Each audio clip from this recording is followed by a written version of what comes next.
नमस्कार, आप देख रहे हैं वरदान एक्सप्रेस। मैं हूं खुशी करवरिया। इस समय छतरपुर जिले से एक ऐतिहासिक और आध्यात्मिक खबर सामने आ रही है। हम आपको बता दें कि छतरपुर शहर की जनराय टोरिया में देश की पहली अष्टधातु से निर्मित 51 फीट की ऊंची हनुमान जी की प्रतिमा का अनावरण होने जा रहा है।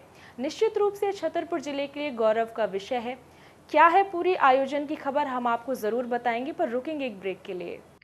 आपके बच्चों के सुनहरे भविष्य के लिए Vatsalya day boarding under aegis of doctor के memorial senior secondary public school Chhatarpur Madhya Pradesh affiliated to CBSE New Delhi. आपके बच्चों को मिलेंगे आधुनिक शिक्षा के साथ भारतीय संस्कार, personality development, digital smart class, experience faculty, art, music, dance एवं yoga classes, well equipped levels and library.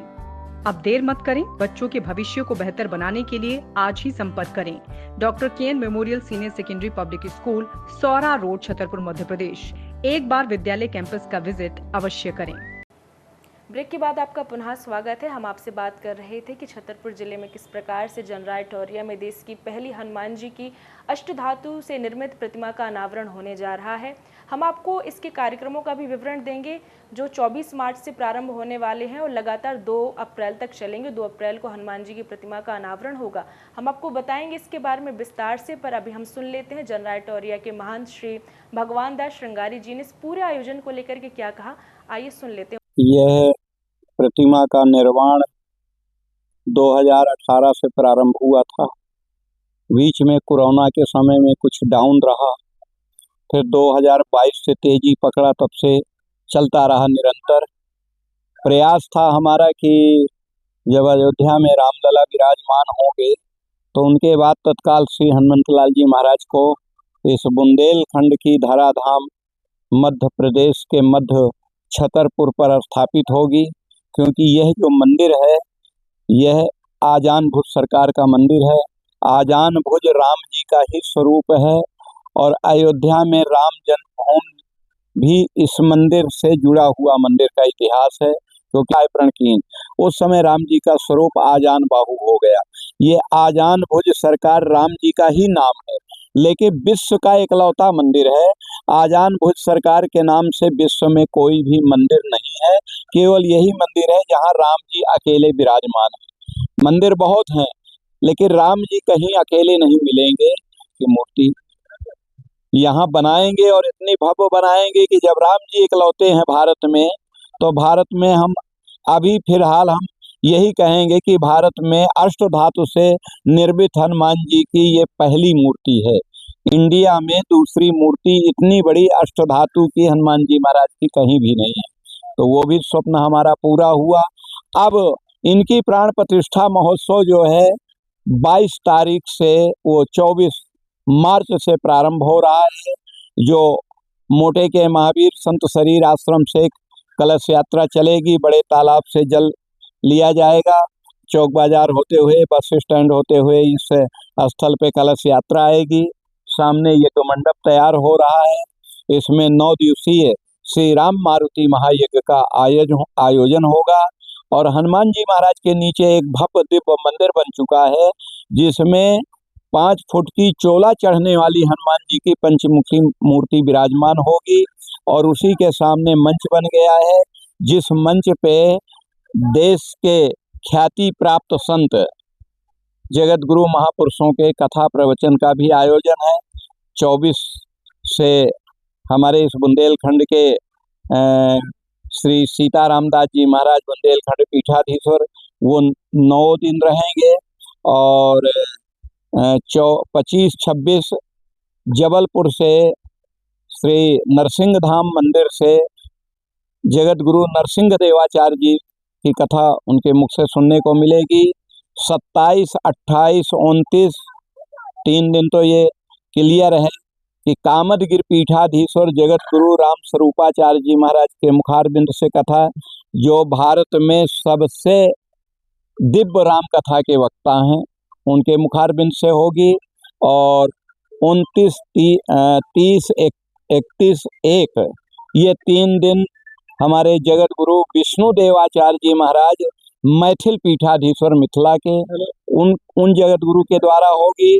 और बीच में आने वाले बहुत से संत हैं, जैसे बद्रीनाथ से बालकेश्वर दास जी महाराज हैं, जैसे वृंदावन धाम से श्री राजेंद्र देवाचार्य जी हैं, वृंदावन धाम से ही श्री मदन मोहन दास जी निर्मोही अखाड़ा अध्यक्ष धीर समीर हैं, और श्री गोरेलाल कुंज से श्री किशोरदास जी महाराज हैं, एवं ददरुआ धाम से हैं, जरेरुआ धाम से सिद्ध बाबा।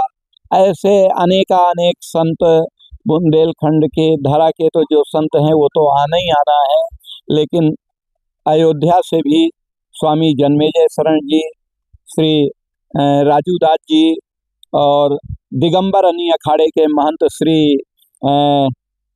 वैष्णो दास जी महाराज, ये सब आ रहे हैं। कुछ संतों का आगमन हो चुका है, उत्तराखंड से भी 1-2 मूर्ति आ चुकी हैं। 1-2 मूर्ति जो है ये नर्मदा खंड से भी श्री हनुमान दास जी महाराज, गोवर्धन दास जी महाराज ये पधार चुके हैं, जो यहाँ का कारभार भी देखने लगे। और 119 वर्ष के हमारे वयोवृद्ध जो हमारे काका गुरु लगते हैं, जिन्होंने सन 54 से महंत का कार्य देव जानकी रमन मंदिर गोरा खुर्द जिला सागर में संभालते थे, वो 119 वर्ष के हो चुके हैं। उनको भी हम आग्रह करके परसों यहाँ ले आए हैं। अभी वो विश्राम में है, सुबह शाम उनका लोग दर्शन कर सकते हैं।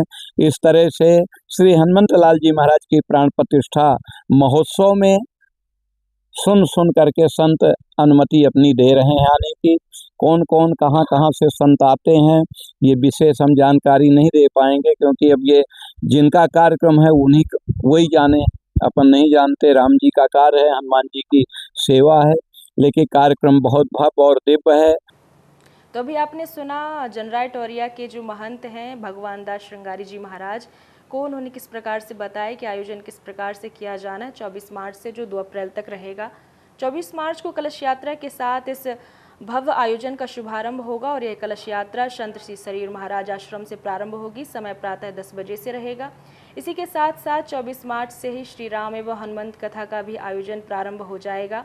24 मार्च को बुंदेलखंड पीठाधीश्वर श्री सीताराम दास जी महाराज गोवर्धन निर्मोही अखाड़ा के मुखारविंद से कथा होगी। इसके साथ ही 25 मार्च को 9 दिवसीय श्री रामचरितमानस अनुष्ठान का भी शुभारंभ होगा। समय रहेगा 9 बजे से लेकर के 12:30 बजे तक। 26 मार्च में जो राम कथा होगी वह डॉक्टर स्वामी श्री नरसिंह देवाचार्य जी महाराज, जो कि नरसिंह मंदिर जबलपुर से होंगे, उनके माध्यम से कथा होगी। इसके साथ ही 25-26 मार्च को ज्ञान यज्ञ एवं भक्ति संगीत महोत्सव का भी आयोजन किया जाएगा। समय आपका 2 बजे से लेकर के 5 बजे तक रहेगा। 27, 28 और 29 मार्च को श्री राम और हनुमंत कथा जो होगी वह जगत गुरु राम स्वरूपाचार्य जी महाराज, जो कि कामदगिरी के पीठाधीश्वर हैं, उनके मुखारविंद से आप श्रवण कर पाएंगे। इसके साथ ही 25 और 26 मार्च में रामलीला, रासलीला, भक्ति नाट्य का भी मंचन किया जाएगा। समय रहेगा रात्रि 8 बजे से लेकर के 10 बजे तक। वहीं 30, 31 और 1 अप्रैल को होने वाली राम कथा जो है वो जगत गुरु विष्णु देवाचार्य जी मिथिला धाम के मुखारविंद से आप सभी श्रवण कर पाएंगे।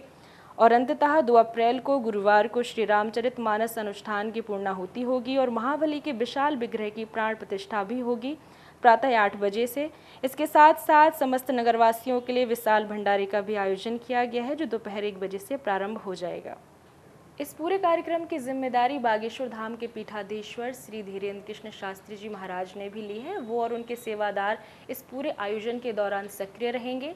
इसके साथ साथ जनराय टोरिया की जो सेवा समिति है वो भी पूरी तरीके से इस आयोजन के सफल होने में लगी हुई है। हमारी जो टीम है वरदान एक्सप्रेस की, वो भी लगातार 24 मार्च से लेकर के 2 अप्रैल तक इस धार्मिक आयोजन की आप तक जानकारी पहुंचाती रहेगी। तो आप जुड़े रहिए वरदान एक्सप्रेस के साथ, ताकि आपको जो हनुमान जी की प्रतिमा का अनावरण होने वाला है उसकी आपको सतत जानकारी प्राप्त होती रहे। फिलहाल के लिए इतना ही। आगे की खबर जानने के लिए आप जुड़े रहिए वरदान एक्सप्रेस के साथ। नमस्कार।